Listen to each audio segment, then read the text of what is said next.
Most area shots nowadays are used to establish a location or help the edit move from scene to scene. Nothing special, but it gets the job done. Yet once in a while there's something like this.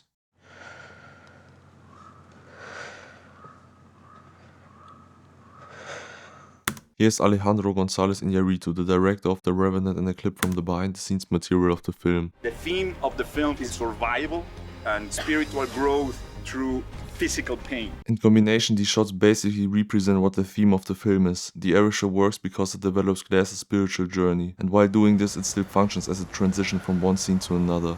Throughout cinema's history there are many area shots that, like in The Revenant, have a lasting impression. In earlier days filmmakers couldn't afford to waste them, mainly due to the upcoming of small drones that can shoot in cinema quality and the development of more portable cameras. It became much cheaper and more accessible to shoot area shots, and in some time AI will make it completely free. Dunkirk, Top Gun Maverick, or what Fincher did with CGI area shots are great examples why pushing technology again and again to the next level isn't a bad thing. Yet all of this led to a natural overuse which caused area shots in general to lose value. Additionally, with this advancement, let's call it more experimental approach became possible. FPV drones are now being used more and more in some productions, most notably in Michael Bay's Ambulance. These shots from Ambulance are, like most experimental approaches to filmmaking, a controversial topic. Either they make the movie better for you or they completely pull you out of it. But the faster, more dynamic movement of an area shot does not have to be as noticeable and self-centered. Glass is put here in a relationship with his surroundings. The shot gives us a slightly different perspective onto his journey. The long movement toward him lets you feel his will to reach his goal. Through the use of scale, you get a different understanding of how long and straining his journey is. You feel his loneliness on a different level. But sometimes area shots are more of an intuitive choice. There are things and their specific nuances that can only be captured by an area shot in their fullness. This helicopter shot from The Revenant offers a solution for filming an action sequence in this kind of harsh environment. You need this sort of angle and movement to dynamically and realistically show the danger DiCaprio's character is inevitably moving toward, without cutting back and forth between the waterfall and Glass. This approach allows you to get all of the specific information into one single shot and stay consistent with the flow of the scene.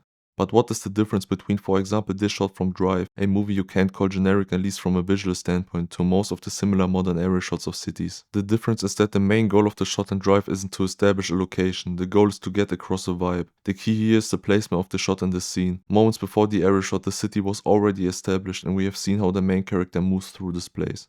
Now you could say that every other area shot of a city skyline these days also emits a certain vibe. But in my opinion, there's more to a vibe than the immediate feeling a shot gets across right at the moment you see it. It is the context of a shot in a scene, a sequence, the whole film, or even the whole decade that makes a difference. Maybe area shots are more interesting now when they aren't placed at the beginning of scenes to only establish a location, because there are too many of those already. But this does not mean that area shots in general shouldn't be used as establishing shots anymore. They still are a great tool for world building, showcasing perspective and conveying scale. The other problem is the combination of generic scenery and generic cinematography that is so often featured in aerial establishing shots. It is the lack of uniqueness and the disconnection from the themes of the movie that make them feel shallow. However, trying too hard to avoid being generic can lead to the opposite extreme. Similar shots like this one from Smile can again totally work for some movies when used in the right context. But in my opinion, Smile just wants a bit too much to be an elevated horror film, so that in the case of the area shot, style exceeds substance. I don't have problems with movies that intentionally go for style over substance, but there's a fine line a filmmaker has to find to make this sort of movie work.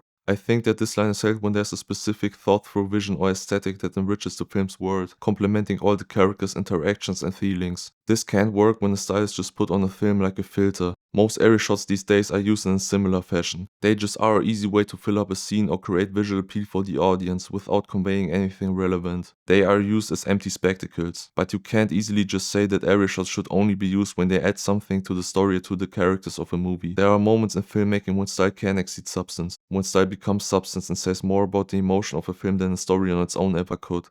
Like an aerial shot of a city at night.